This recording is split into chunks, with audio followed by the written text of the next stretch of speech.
Namaskar, dear devotees and friends. This Wednesday evening we'll be reading from the Gospel of Sri Ramakrishna, the Panchama Veda, the page English 830.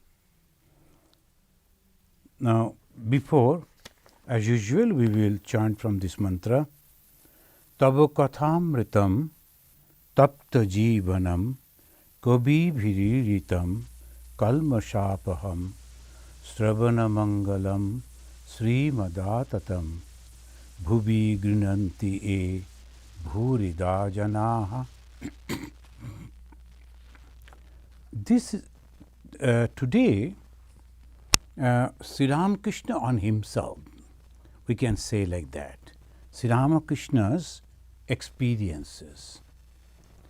This is the first time we can say the Bhagavan Sri Ramakrishna very clearly he is giving about his idea about himself. The people obviously don't understand the God in human form, God living with them. How they will know? So that is the way Sri Ramakrishna slowly introducing himself, who he was. You know that we are reading from the account of August 1885, and Bhagavan Sri Ramakrishna passed away in 1886. So obviously the time was short. He knew that when he will be giving up his body and he will go back to his real abode, but this time he was disclosing it, that too to some very close devotees. God talked to me, he said. God talked to me. It was not merely his vision. Yes, he talked to me. Under the banyan tree, I saw him coming from the Ganges. Now, friends, the God, that conception of God, he is coming. He is coming from the Ganges. So, from the Ganges is the river, the water, which is the symbol of without form. From there, a form that is taken. But we don't know how it was, whom he saw. What the description is not there. We know that the all-pervading consciousness, which for the first time took a form, and that form was the Lord Vishnu. The Lord Vishnu, he came as a swan before the four brothers. These four brothers, only first time they saw the God in form, that too is a swan form. Now many days passed. Then slowly the God himself has come with the human form. And now here he said, I saw God. That means he saw himself, must be, and or any form, I don't know. But here he says, God talked to me. It was not merely his vision. Yes, he talked to me. Under the banyan tree, I saw him coming from the Ganges. Then he laughed so much. By the way of playing with me, he cracked my fingers. Then he talked, yes, he talked to me. Bhagavan Sri Ramakrishna, who never say a lie, who never tried to deceive anyone, it is his experience. And this God is nothing but himself. And he, again and again he said, this is a form and there is someone else like me living separately in this form. So this is unique. That's why he himself said, Ekankar Abhiggata, the experience of these person, that means in the form of Sri Ramakrishna, Ved Vedanto chadiye geche. It has crossed all the experiences of Veda and Vedanta, all the experiences that has been recorded in the Veda and Vedanta. Friends, we do not know actually when we worship Bhagavan Sri Ramakrishna, a very humble the human form, but this tremendous, the supreme, the power that he was having within himself, he revealed in that way. We are fortunate that we have come to him, because that is the revelation of the perfection of the God.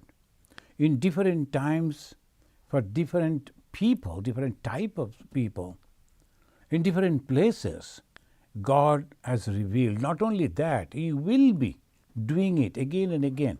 It is his game, it is his play. He can do anything, anytime. But what we have found in the form of Bhagavan Sri Ramakrishna, that is unparalleled, the peerless. That's why Swami Vivekananda said, the most perfect.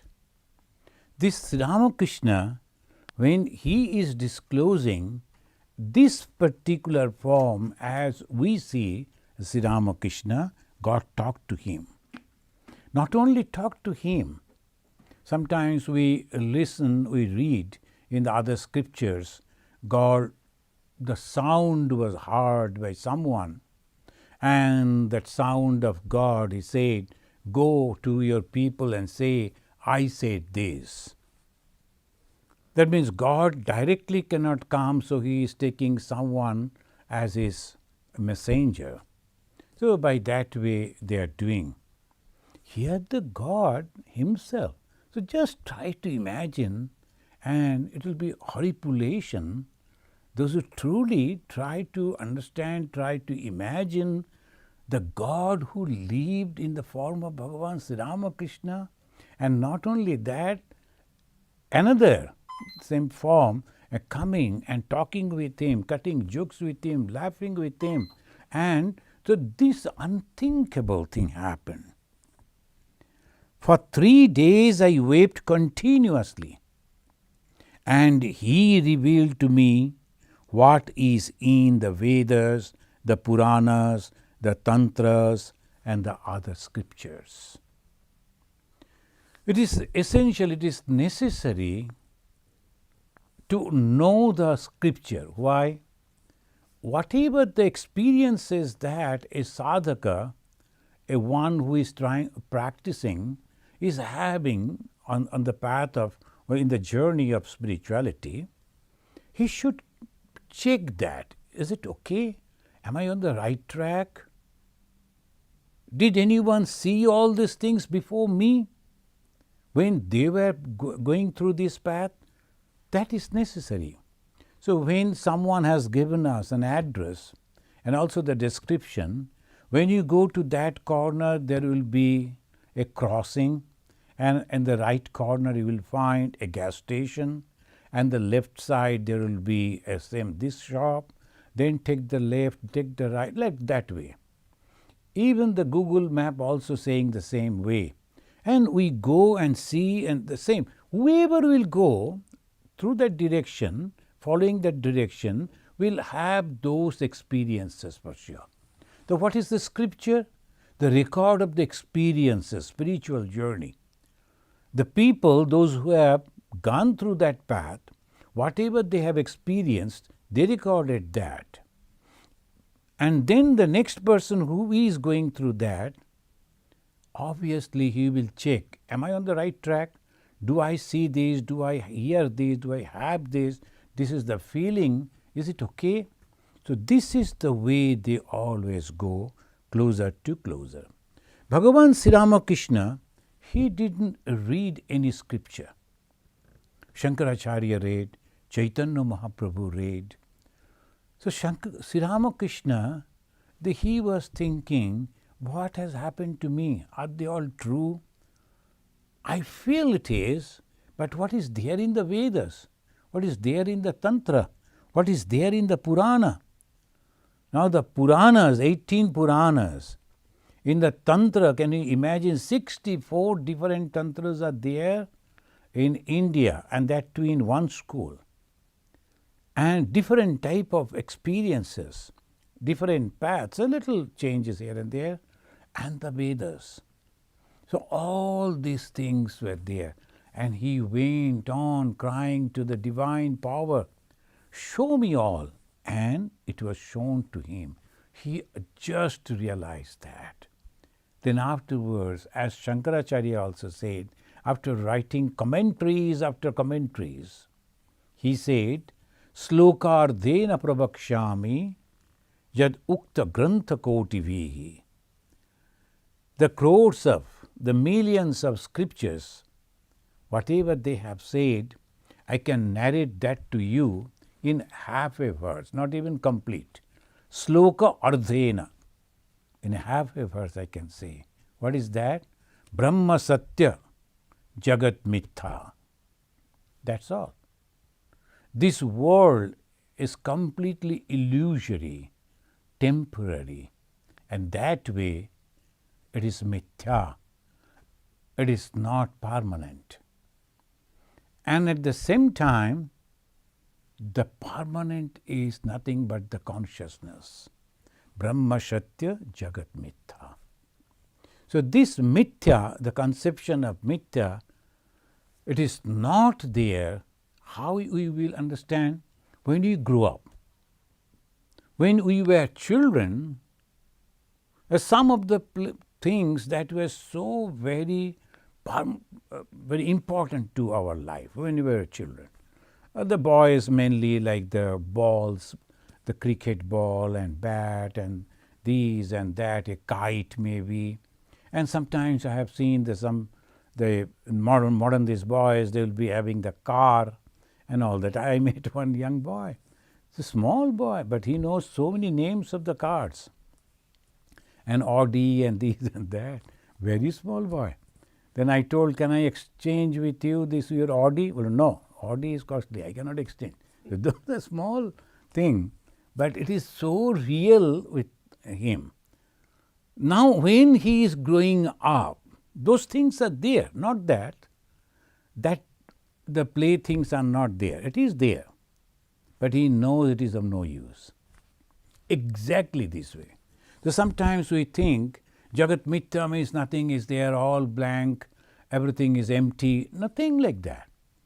Things are there. It will be there. Only I know what is true and what is not true. That much. Now, I was afraid seeing something moving in the dark corner of the room. And the weather also was completely bad, terrible weather. The sound of the gusting wind and the half open window, and naturally, and the light is also not very clear. I saw something passing or standing or moving. Then naturally some uncanny feeling.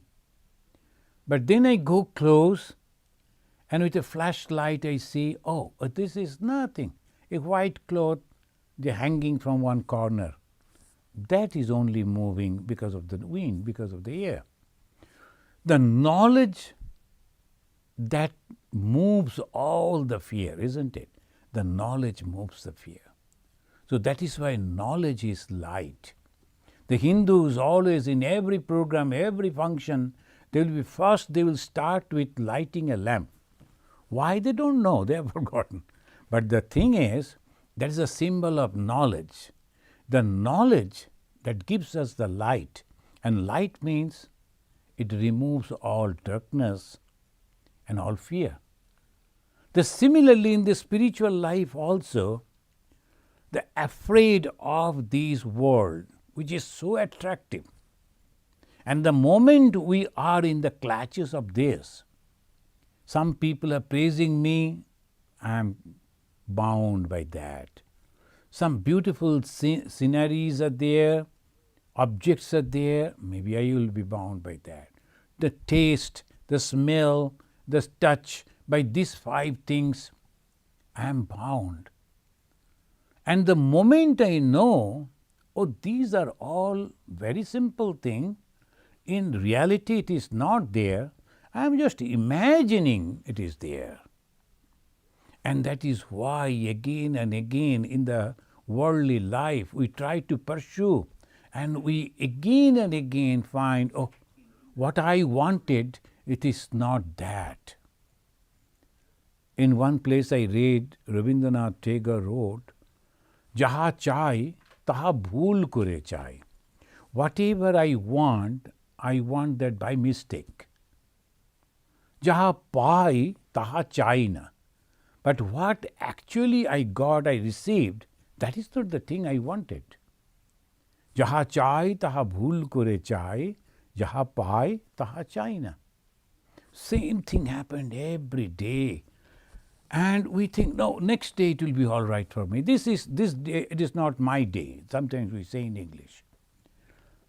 But in this world, everything that we see, all the relations, are so temporary. When we will understand that the doll in the hand of a little boy or a girl is completely nothing, that maturity when we get, and we are completely free from that, even if it is there before us, we are not attracted, we are not tempted. Same way, the maturity of spirituality when it will come, I need not to shun the world, I need not to go away from the world. I can be here, but at the same time I will know these are all temporary things. I won't be bound by this. But Bhagavan Sri Ramakrishna, the next line he will tell us, this is really, really difficult. Why? He said the Vedas, the Puranas, the Tantras and all other scriptures, the God showed him, taught him, and he realized it. He knew the truth. One day, but he is not, this time you notice that he is not telling mother, he is telling he. He is not the mother, but the God himself. So instead of telling it, as because it is God, the Sri Ramakrishna is mentioning he. The he showed me the Maya of Mahamaya. What is Mahamaya? The power of God. That's why you will find in the Hindu gods always having a goddess. We say the wife, husband, wife. It is nothing like that. It is no male or female. It is the knowledge and the activity. Activity has been symbolized as women, and the knowledge is as the male. So the Brahma, he is the God, and he is creating. For creation it needs the knowledge. So his wife or power, consort, is Saraswati. So like this, the Shiva, Parvati, then Vishnu, this way it all goes, every god is having the power. The same thing. When inactive but the knowledge is male. When active, same knowledge, female. That's the conception of the Hindus. So this is the all symbolism.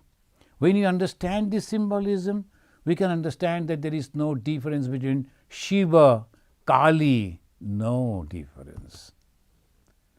This is Hinduism. Majority of the Hindus also will wonder how it is possible. So that we say mother, we say ma. Why Hindus are taught to call mother? And why the Matri Bhumi, everything mother? Because that is prevalent. We see immediately after the birth, the first face that I see. I don't know whether the child can record it or not, or can see it clearly or not. But it is the mother's face. So obviously it is the mother only. So that way it has been depicted, the mother. Then comes the father. The mother is also, we the Hindus, we always say the mother, and they, the motherland, and Matribhumi, all these things. Now this mother, which is the supreme mother of this world, is called Aditi, the all power, Aditi. In the Veda, then this name has been given to that whole power, creating.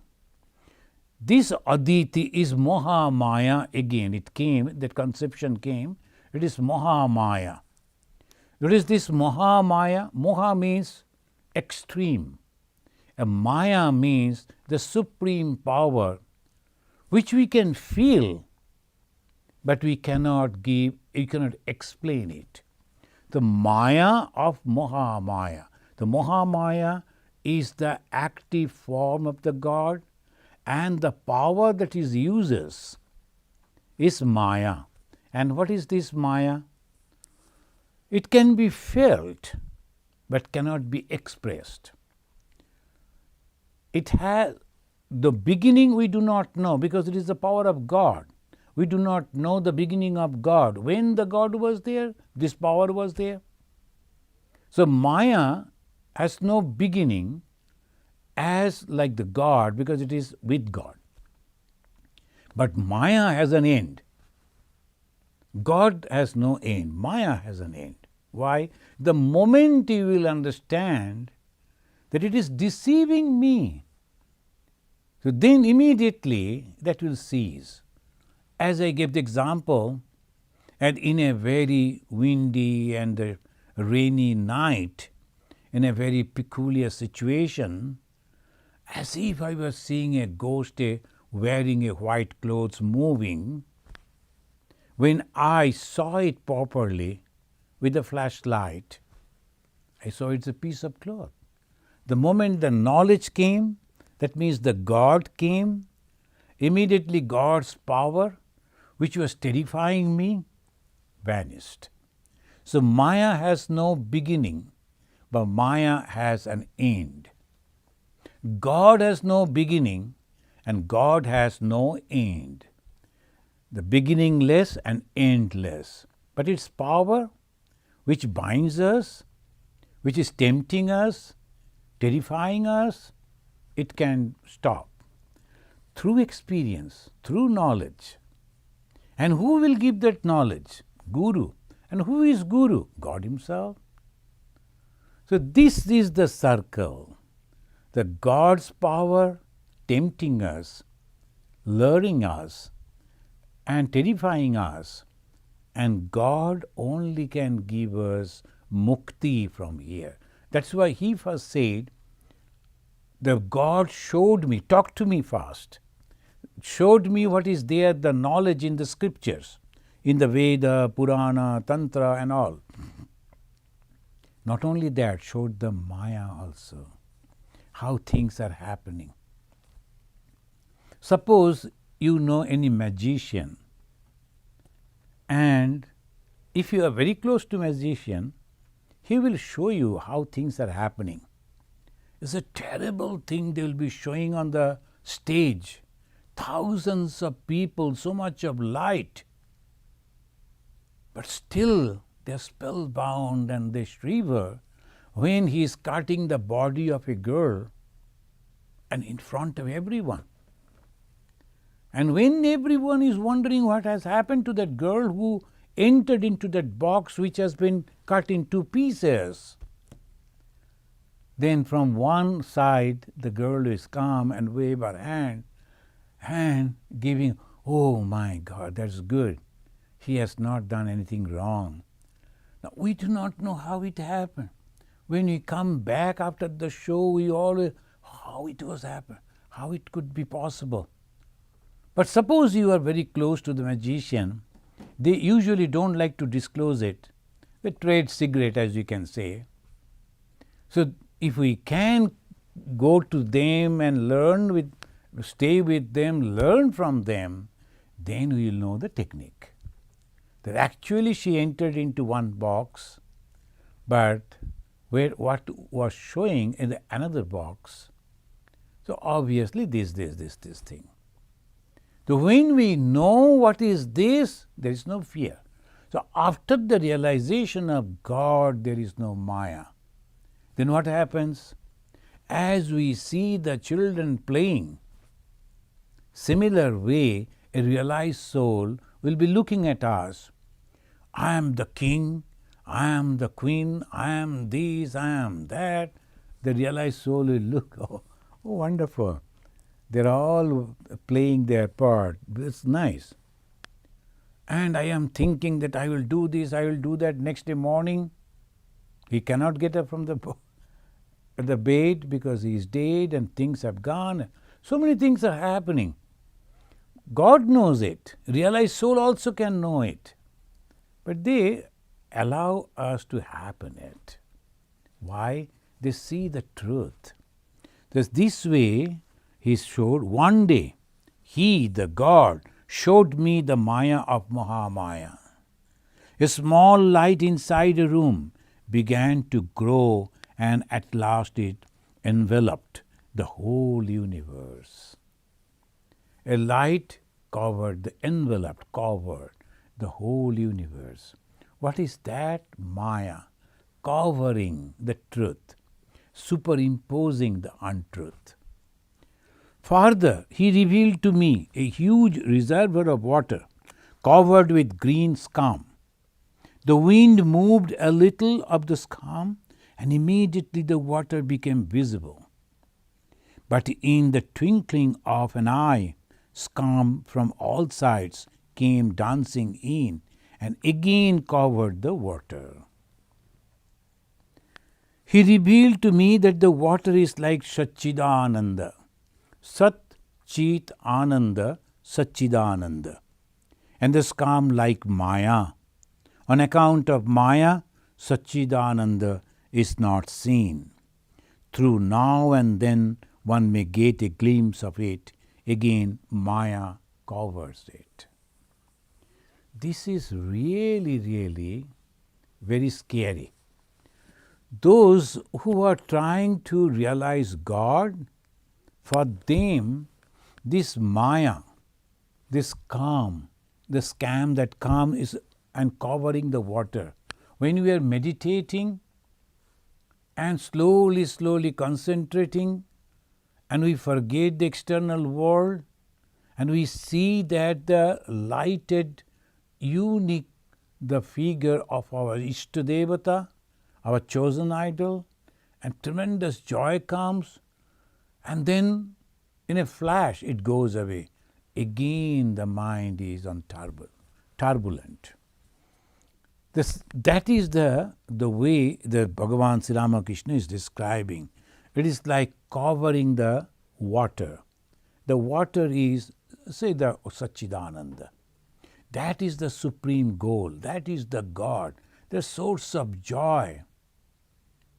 And we feel it is there, but we cannot clearly go and touch, and it never remains eternally with us. Why? Because it is covered by our desires, our wrong understandings. That is Maya. God reveals the nature of the devotees to me before they arrive. Look at it, the power. The God reveals the nature of the devotees before they come. I saw Chaitanya's party singing and dancing near the Panchavati between the banyan tree and the bakul tree. It is still there. The banyan tree and the bakul tree is also there. There in that between, that area, Chaitanya Mahaprabhu, a great soul, he was almost 450 years before Sri Ramakrishna.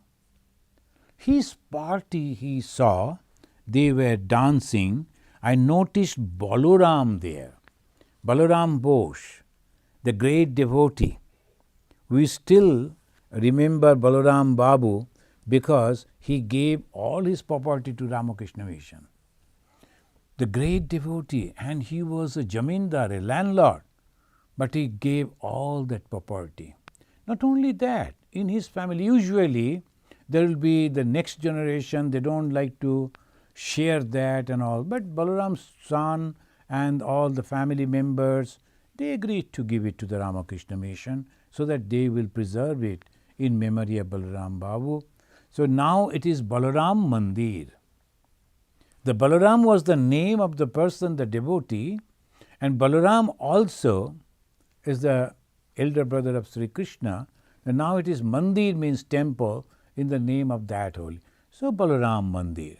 But you always remember, you always are thankful, and that is called Amrit. The people are dying to get the Amrit. Scientists are trying to find out some type of medicine by eating, drinking which or taking which they will remain all ever true. But they do not understand how difficult it will be. The terrible life. How many times you will eat? It is enough.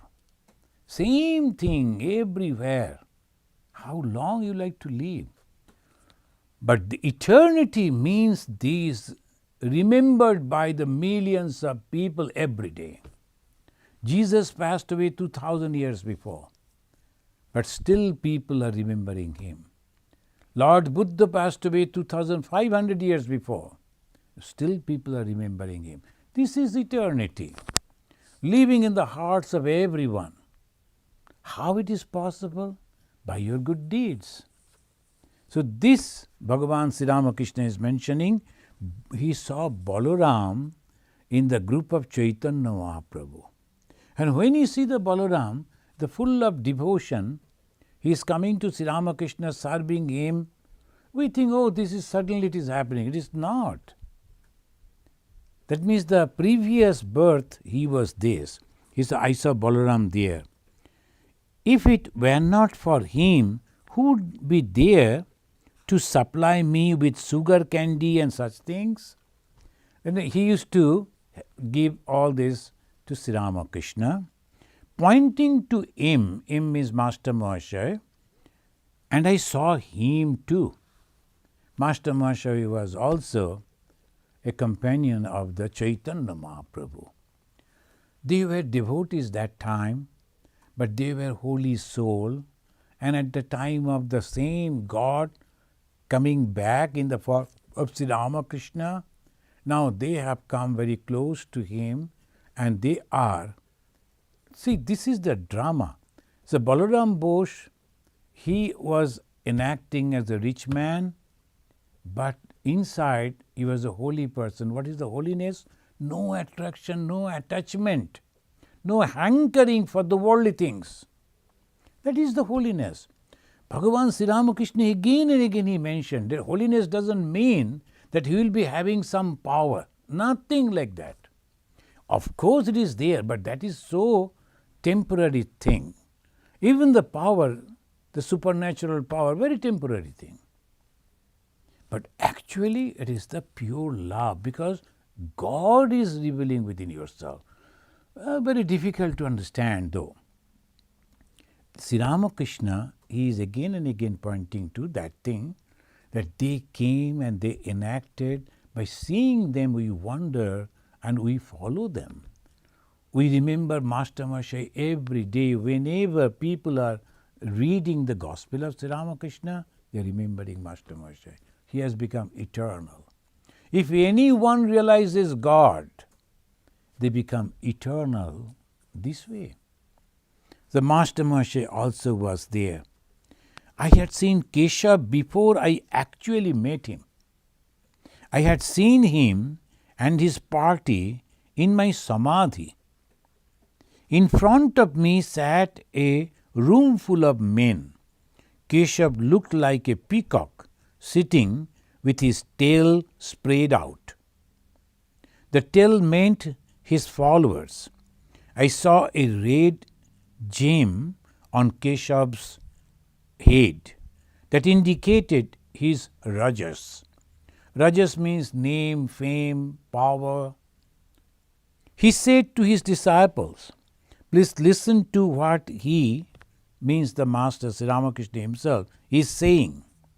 I said to the Divine Mother, this all was happening before he actually met Keshav. In his meditation, he saw them. Mother, these people hold the views of Englishmen. the foreigners. Why should I talk to them? Then the mother explained to me that it would be like this in the Kali Yuga. It would be like this in the Kali Yuga. This Kali Yuga, this is very peculiar. Even the people are following religion fake way. They don't like religion. They don't like God. But apparently they will be showing that they are a great devotee. This hypocrisy is terrible, too much in Kali Yuga. There is no love, no respect, no desire for God realization, no understanding of the clearly understanding about the religion. But they will fight and kill thousands of people in the name of religion. They don't understand why. Has God truly told them to do that? Why don't you say that I as a king like to fight with you because I like to grab that particular portion of land? It is very clear. You can really do it. I am a king and I like to grab power and more portion of land I like to rule. Go away. Go and do that. For that if you have to fight, you fight. But why in the name of religion? I like to get vote so that I can rule the country. Of course you should do. But why in the name of religion? The religion is completely different thing. It is a knowledge that this world is illusory. And when you are utilizing religion to get that world, to rule that world, to enjoy that world, does it really goes with any meaning? So this is the thing we don't understand. That's why Swami Vivekananda said, the monks should not be involved with any social or political movements. We don't have anything to do. Our only work is to make people aware about their divine nature. They are all truly divine, but they are not aware about it. So the monk's duty is to make people aware about their divine nature and to help them to manifest it. That's all. But for that, again and again, we have to practice. So again and again, we have to understand this world is there, but it is not true. When we use the word truth, that means it is not eternal. So comparing the eternity and the temporariness, the world is not there. That much. Now, I am living in the world, but I know this is very temporary, so I am not going to be attached with it. I give the example, I feel like that. So I am living in a hotel. It's a beautiful hotel, posh. Well, so many things are there. The beds are so beautiful, everything is so nice, but I know this is temporary. For 3 days only I am here. And the 4th day I am leaving. So I don't care about all that. I enjoy that, that's all. I am not attached to all this. If anything happens over there, I am not going to, oh my God, what will happen? It's nothing. I am not, because I know it is not mine. The mono chalo nije nikratane, samsar bideshe, bideshir beshe, brahmo kano akarane. Again, a beautiful song, Bengali song. Vivekananda, then Narendranath, the young boy of Calcutta, he sang before Sri Ramakrishna, meaning, O mind, you have come to visit this place. You are a tourist. Why then you are getting attached to this place? A time will come you have to leave. Remember that. Don't get entangled with this. That is why monks are not to be entangled with the social or the political thing. Only to help people to develop their morality, high moral values, and live a happy life, and helping others to live in the same way. That much. So this Sri Ramakrishna is mentioning, I have seen Keshav. Why we are following Bhagavan Sri Ramakrishna? The wonderful, the God manifested in a human form, but in a so perfect way. Because in the Kali Yuga, all minds are, and truly almost everyone, hypocrites. They think something, they say something, and they do something else. In this hypocritic way, that is the characteristics of the Kali Yuga, mitta, mitta, mitta. And bhoga, ahamkara, all this is there. So in a very, and we have to go out of it. And who will show us the path? Bhagavan Sri Ramakrishna. He is the God himself. He is telling the God told me this, God showed me this. He himself is that. But as because he is having a human body, as if someone else from outside dictating him. And then he said, Keshav and his followers got from here, that means himself, the names of the Hari and the Divine Mother. The Keshav Chandra Sen, almost all of you know, he was a Brahma Samaji. The Brahma Samaj, not exactly the name Brahma Samaj, but that conception they started by Raja Ram Mohan Rai is a 1772-74. So in that time he was born. We can say the 18th century, that a great leader, a social reformer. So he realized that in the Hindu body there are many defects are there in the name of casteism, in the name of women not giving education, then untouchabilities, and all sorts of things entered into the Hindu body. The Hindu never felt in that way. Even in the Upanishad we find the Jabala, who couldn't say who was his father, but he was highly respected because he got the knowledge.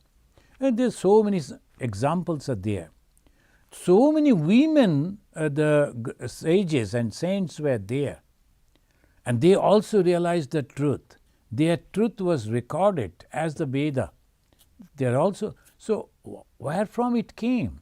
Why suddenly the Hindu society started telling that the women should not study, and the lower caste people, those who are doing manual work, should not be allowed into temple, should not be touch with them and eat with them? Where from it all came? Again, this hypocrisy.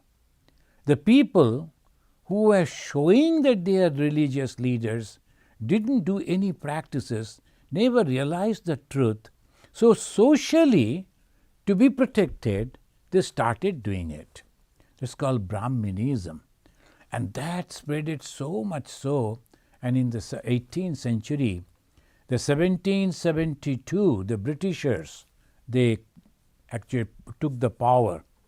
1757, they conquered, and then the last king, we can say, in Bengal, and then got the power from the Delhi, and then 1772 and all that. So 18th century, this educated aristocratic Raja Ram Mohan Rai, he started changing the social norms. Before the Britishers, there were the foreign rules were there who came and settled and ruled, but they didn't follow the path of the Hindus. Hindus developed a beautiful the social status. The king should be there, and at the same time, to control the king, there should be the Brahmanas, the highly educated, realized souls, as the guru. And the guru's word is the final. So king was controlled, and king is supposed to serve the people as his own son. The praja, they were considered as their own son of the king. So that was there. And the Vaishyas who were doing looking after the development of the economy, they were also not greedy. Their charity was excellent in all levels. These people, the business community, used to give a lot of money for the charitable work. We know in the history of Lord Buddha, when he came, he got support of these rich people. They call Srestri. So if we know a little background, the history and social condition of the India, we will understand the religion, what was Hinduism. The caste system was nothing but the division of labor.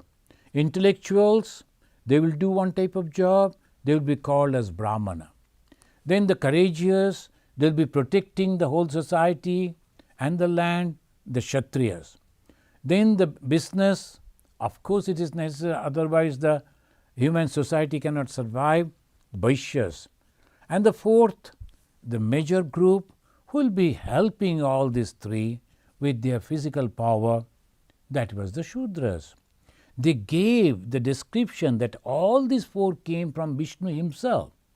In the Bhagavad Gita also it mentioned, Lord Krishna is mentioning, I have created. Krishna is the incarnation of Vishnu. Sri Ramakrishna, the incarnation of Vishnu. So obviously, when we know with this background, when you look at the Hinduism, it is completely different. And Hinduism always focused on self-realization. That's why they never say that you won't be able to do it because you are a sinner. No.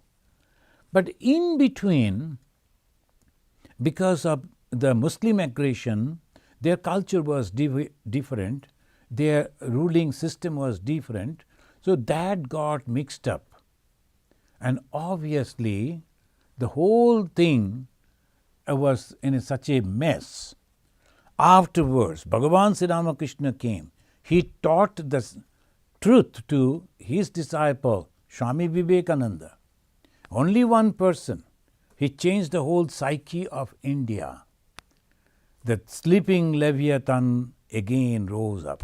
How? Understanding their own faith. Yes, we too can do, not by hating others, but with having the self-confidence and having the same process. So slowly it will come. Only 72 years the independence have come. By the grace of God, if we, again all these things continue, this will come back. Not imitating the others. Whatever the good things are there, we must learn from them. But no imitation. But the main thing is no hypocrisy. As Swami Vivekananda said, I can stand everything but hypocrisy. This hypocrisy is a symbol of Kali Yuga. Bhagavan Sri Ramakrishna is mentioning that all these people that have come to him, they are all holy people, because the Sri Ramakrishna is ushering the Satya Yuga. And those who are coming to Sri Ramakrishna, helping to spread the message of Sri Ramakrishna, the message of love and unselfishness, they are actually trying to bring the Satya Yuga again. So that is that not all people are allowed to come, not all people are lucky to come.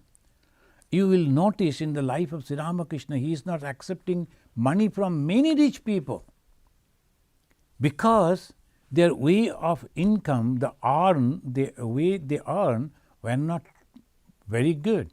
So the God didn't touch that money. So this is the way. It is not the social recognition, it is not the money, it is not the huge costly the temples that we are constructing that depends on spirituality. Nothing like that. It is nothing actually. Spirituality is completely different. Going on chanting the whole day, is that spirituality? Some people thinking that in one way it is good, at least not doing any harm to others, but you must have to understand the truth. And the moment you understand, the fear goes away. Abhayam, that is the word used in the 16th chapter, the first word, avayam. How? Through knowledge. What is that knowledge? That flashlight that showed me that in that corner there is no ghost. Only I was imagining and I was being afraid. The moment the light went over there, I saw a piece of cloth hanging. I am imagining that is ghost. My imagination, wrong conception, that goes away. Oh, this is nothing. Then the power comes, the fear goes away. The Sri Ramakrishna is going on mentioning, pointing to himself, there must be something special here. Long ago, a young man named Gopal Sen used to visit me. He who dwells in me placed his foot on Gopal's chest. Sri Ramakrishna is not mentioning I. He said, who dwells in me placed his foot on Gopal's chest. Gopal said in an ecstatic mood, you will have to wait here a long time. I cannot live any more with worldly people. He took leave of me. Afterwards I heard that he was dead. Perhaps he was born as Nitya Gopal. Friends, this is not really the unique story. The person who came, he was so pure that it was not possible for him to live in this world, and world is so terrible. We grow together, the brothers and sisters, and they become their enemy because of the parents' property. They like to hate each other. How it is possible? Because ignorance. Otherwise it would have been so wonderful. When I found some of the brothers, they are elderly now, but they love each other. All the way from almost like near India, that he came from Asian countries to meet his brother over here, to be by the side of the wife, because his brother was passing away. So much of love and genuine love. That is true, and they are devotees. They understood it. That's why they could love. So this is the way, if we could think, see, these teachings of Sri Ramakrishna, this clear understanding of religion, makes us so perfect people. And not only I become happy, I also can help other people happy. So who is a devotee? Who himself is happy, and wherever he goes, his presence makes others happy. So this Nitya Gopal, he was reborn, that Gopal Sen. I have had many amazing visions. I had a vision of the indivisible Satchidananda. Inside it, I saw two groups with a fence between them. On one side were Kedar, Chuni, and other devotees who believe in the personal God. On the other side was luminous space like a heap of the red brick dust. Inside it was Narendra immersed in samadhi. This is Hinduism. And this Hinduism is coming out from Sri Ramakrishna. And what is the totality of Hinduism? It is duality is there, non-duality is also there. Dvaita Bhavana, Advaita Bhavana, both are there. Can you imagine how Sri Ramakrishna, when we are reading it, those who have a little background of the philosophy will understand the depth of it. Otherwise it is very difficult. That's why some people, they say we read the gospel of Sri Ramakrishna, couldn't understand. Because this is also necessary to understand philosophy. The Dvaita and Advaita, both are there. Bhagavan Sri Ramakrishna said that Satchidananda, indivisible Satchidananda. Inside this Satchidananda, there is a fencing is there, and one side of the fencing, people, those who love duality, and another side, non-duality. And who is there? Only Narendra.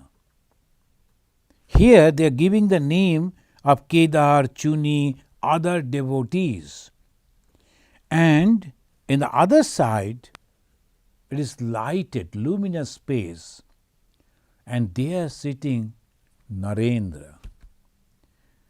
So friends, Narendra, when we see a young boy coming to Sri Ramakrishna learning, and his brother sometimes used to complain, if the Sri Ramakrishna didn't force him to become a monk, he would have been a great leader. Of course he could be. And then we could make India free. But they were not having, though they were brothers, born in the same family, but never understood who Vivekananda was, Narendranath was. In there, he was the only person. Sometimes some people, they try to practice the path of knowledge. And their family people, they are earning money, either having business or going to the office and thinking that I am Brahman. Terrible thing. Learn that. But the practice you have to have in the different way, that is duality. Otherwise, you won't be able to make it. And no, those who are practicing duality don't think, oh, we are a little away from the higher space. Nothing like that. It's the same thing. In the Satchidananda, one fencing, one side duality, another side non-duality. It is in the Satchidananda only. So Narendra emerged in Samadhi. Seeing him absorbed in meditation, I called loudly, "Oh Narendra!" He opened his eyes a little. I came to realize that he had been born in another form in Shimla. So, in Shimla means the locality in Calcutta. Now, the house where Swami Vivekananda was born, that has been given by the government, the local government, to the Ramakrishna Mission.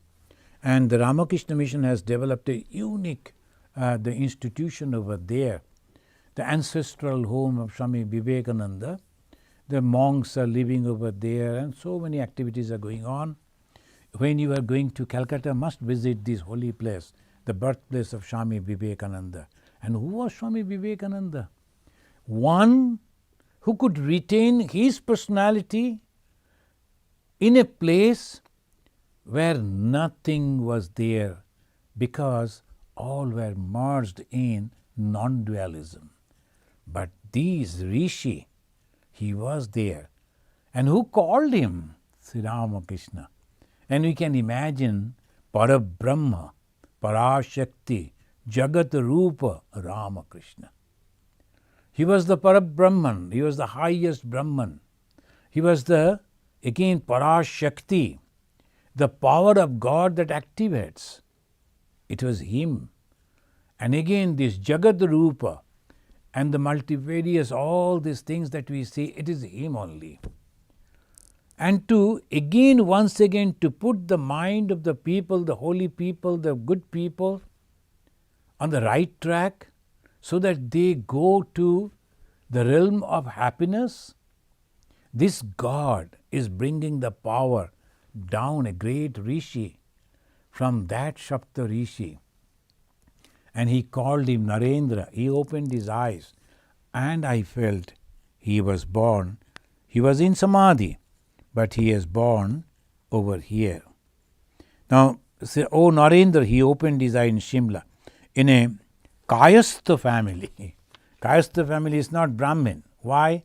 Because Kayastha family means the second caste. Brahmins, intellectual caste. They are supposed to meditate. They are supposed to teach. They are supposed to practice high spiritual values. But Kshatriyas, they practice spiritual values. At the same times, they will have the Raja, Shakti, the power to spread it, to fight against the others who are not accepting it. So that's why he was born. This Rishi who became Swami Vivekananda was born in a Kshatriya family. At once I said to the Divine Mother, Mother, entangle him in Maya, otherwise he will give up his body in Samadhi. And when we read the Bhagavata, the same prayer, the creator, first creator Brahma, he is creating. And whomever he is creating out of his own mind, they were having the sattva guna, so they are going for the meditation. Then he said, who is going to marry and then settle over here? Then how I am going to create the human society? No one was agreeing. So Maya was necessary. So now the Supreme Lord is praying to himself, to his power, which he called Mother. Give him in that way, bind him so that he works for me. Friends, we will stop over here. And Kedar, a believer of the personal God, peeped in and ran away with a shudder. It is not Kedar, afterwards he came and he saw that the Supreme Being without any form, he was very much afraid, he ran away as if. So friends, we will read again, and unique, so we must read the biography of Sri Ramakrishna, and if we can even a little understand this great soul, the Supreme God, who came in the form of Sri Ramakrishna, we will be blessed. Thank you very much. So the first question is from SPM Mukherjee. He is asking, I struggle during attempts to meditate in dharana and dhyan to keep my mind focused in the heart. Is it acceptable to listen to guided meditation from Swamiji while trying to meditate? Of course, it is. Sometimes some Swamis, they guide very wonderfully, and I heard some of the people, they teach very nicely. But if you have taken the initiation, then it is better to follow the instruction of the Guru. If you have any question about it, you can ask your Guru. And if the Guru allows you to listen to others, it is better. And otherwise, dharana, dhyan, samadhi. Now, dharana, up to that you can do. Then when that deepens, it becomes dhyan. What is dharana? Is a holding. Dharan, holding.